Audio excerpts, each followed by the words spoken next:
Today we're going to be doing factoring trinomials with a leading coefficient of 1. Now, factoring is just simply working backwards from multiplying. We've already covered multiplying a binomial times a binomial. That answer is going to give us always a trinomial, in most cases. So now we're just going to go backwards. We're factoring a trinomial, and we want to get two binomials, hopefully, and that will be our answer now. So we're just going backwards. So instead of getting a trinomial with an x squared, x, and then some number, now we're getting the parentheses x plus a number, then another set of parentheses x minus or x plus another number. Okay. So this is all with a leading coefficient of 1. So our x squared is not going to have any number but 1 in it. Okay, so we're just going to do some examples with these. Example number 1. Now this top half is the actual factoring part. The bottom half is just me checking it using these two ways that we've learned, the two rules, the box method or the split and distribute method to check my answer. So, as you can see, we're given x squared plus 5x plus 6. Okay?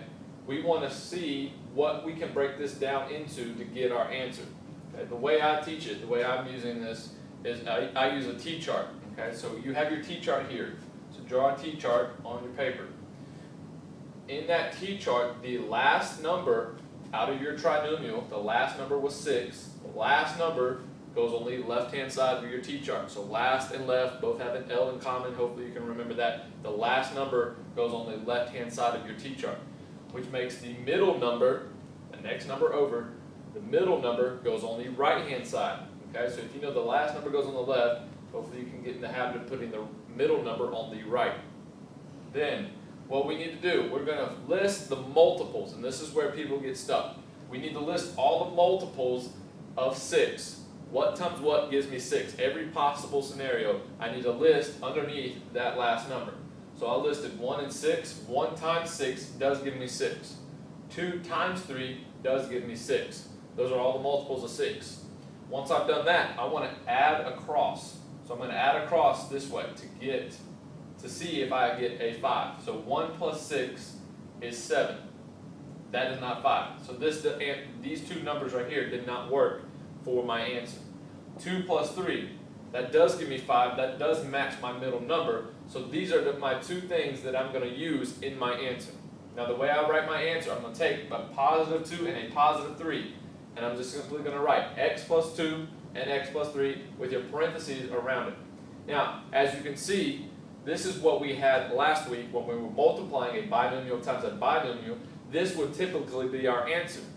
But in this case, we're doing it backwards. We're going from the answer we had originally, and we're putting it into the actual problem. So now we're just working backwards. This now is my answer. This was the problem that I solved, and I factored it into my two multiples of this trinomial. Okay, the way I could check that, I could use the box method or split and distribute method to check to make sure I can multiply these two things and still get that same answer. Just like you would check a linear equation solving for x, you can plug whatever number you get for x back in, you're just doing the same process. You're doing it the way I've taught you last week with split and distribute and box, and we're going to check to make sure we get our trinomial here. Okay, so we did the box method first. I had an x plus 2, so I had an x and positive 2. I had an x and a 3, so I put that on the side.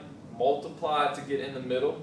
X times x is x squared. 2 times x is 2x. Then we had a 3x from 3 and x, and then 2 times 3 is 6.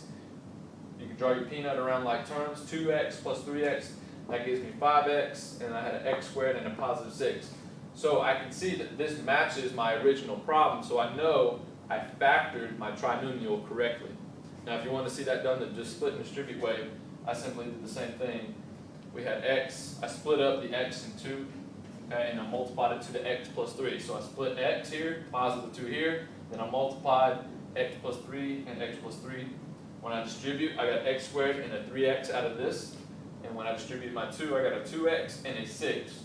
Combined like terms, the 2 and the 6, the 3 and the 2 become 5 because I'm adding them. And then I had a positive 6, I brought that down, and x squared brought that down. That 2 matched my first trinomial, the one I was factoring and getting my two multiples for. So that is one example of using the t-chart and factoring the trinomial into two binomials. Okay, so that's just one example. We're going to try to do a couple more with different situations. In the last problem, we had all positive, no negatives, we didn't have to worry about. In this case, we're going to have to worry about a negative. So now we have x squared plus x minus 6. Okay? Do the t-chart again. T-chart. The last number is going on the left-hand side. So my last number, the whole thing at the very end was a minus 6. Well, that minus sign tells me what kind of 6 this is. So it's a negative 6. So I'll put the negative 6 on the left. And then if I look in the middle, there's no number here, so I know it's understood to be 1. So I can put a 1 on the right-hand side of my t-chart. Then I do the same thing. I'm going to list my multiples of 6. 1 and 6, 2 and 3. Those are all multiples of 6. Now I have to make one of these numbers negative because I have a negative 6. So negative 1, I made the 1 negative. So negative 1 times 6 is negative 6. And the 2 here I made negative because negative 2 plus 3 is times negative 3 is negative 6. Then, once I find that those two work, I'm going to add across. Negative 1 plus 6 is 5. Negative 2 plus 3 is 1. Okay? That 1 is what I wanted to have. So I just made that 1. I matched it up with the one number that I wanted from the middle number. And I'm going to take these two things, since that's what added to be this, and multiplied to be that, well, added to be this. I'm going to take the negative 2 and the 3 and write that as x minus 2 and x plus 3. That is my answer that I factored from here. Okay, factoring is just going backwards. You don't know, you may have a word problem that you're going to have to take the area and determine what was the length and the width. Now you're going to be able to work backwards and find that length and that width. Okay, to check it, I just put it in the box. Had x and a minus 2, and x and a positive 3. Hopefully by now you can easily do that. That should be an easy skill you've learned. So we get x squared, we get a plus x, because negative 2 plus 3 is positive 1, and a negative 6. That's the box way. The split and distribute way, I split up the x minus 2, so x, and I had a negative 2 here, and I had an x plus 3 and an x plus 3 here. Distribute to get x squared plus 3x. Distribute the negative 2 to get a negative 2x minus 6. And combine to get x squared, so it still works out the same way regardless of which way you want to check. But that is the second example. When I have a negative here, I have to make sure that I have a negative, one of these numbers is negative, so I can still get the multiples that add to be that number that's from the middle. Okay? The more you get practice with this, the easier it will be. Right now I know it may seem complicated because there's a lot of steps, but the more practice you get, the easier it will be, just like when we were doing box or when we were doing split and distribute. Okay? So we're going to do another example here with a negative somewhere else. Okay, so we got x squared minus x minus 12. We got two negatives we need to worry about. The last number, which was negative 12, goes on the left-hand side, and the middle number was negative 1 from the negative x. The number 1 was just understood to be there. So we have negative 1 on the right-hand side. Again, we're going to list all the multiples of 12. 1 and 12, 2 and 6, 3 and 4. Those are all the multiples of 12. We need to make some of those numbers negative.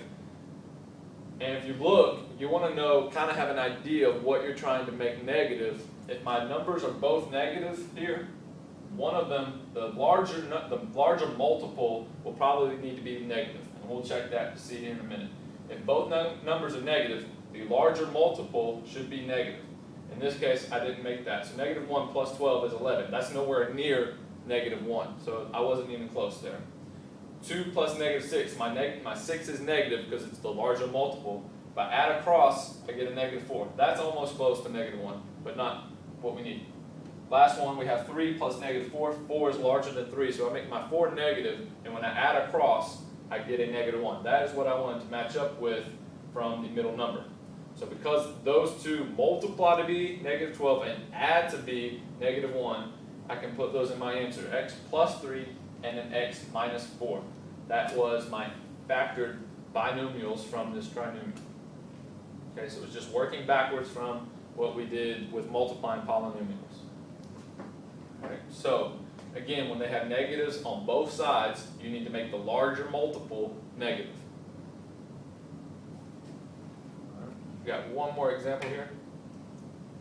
Very quick and easy. Now we have the negative in the middle. We have x squared minus 7x plus 12. Okay? So you're going to have your positive 12 now, but we have a negative 7. So So you put the positive 12 on the left, we'll put the negative 7 on the right in our t-chart. So again, list all your multiples of 12. Now, when the last number is positive and the middle number is negative, both numbers are going to have to be negative, because a negative times a negative will always be positive. When the two numbers both have the same sign, my answer will always be positive, and I want that answer to be positive. But when I add across, I'm going to get a negative, which is what I want for my negative 7. So my multiples again were 1 and 12, 2 and 6, 3 and 4. And like I said earlier, you need to have both numbers negative. So I have negative 1 and negative 12. When I add that across, I get negative 13. That's not what I need. When I add negative 2 and negative 6 across, I get negative 8. Still not what I need. When I add negative 3 and negative 4, I get negative 7. That's what I need. Those are my answers. X minus 3, x minus 4. If I multiply that out, if I multiply this by this, my answer is going to be my first trinomial. Okay, so we're just multiplying. You could always multiply to check. This example I didn't do it, but you could multiply to check. If I did that binomial times this binomial, I would get my trinomial here. Okay, so when we have a positive in the last number, a negative in the middle number, you just need to know that both numbers will be negative. Both multiples will be negative. Okay, so we'll get practice with this, and you'll have an easier time of seeing the patterns of when this is positive, this is negative, all the numbers are negative, or if this is negative and this is negative, the larger number needs to be negative. You'll get in the habit of seeing when things need to be negative, when things need to be positive, and how it will work out to multiply to be your last and add to be your middle. Okay, so that is factoring trinomials with a leading coefficient of 1.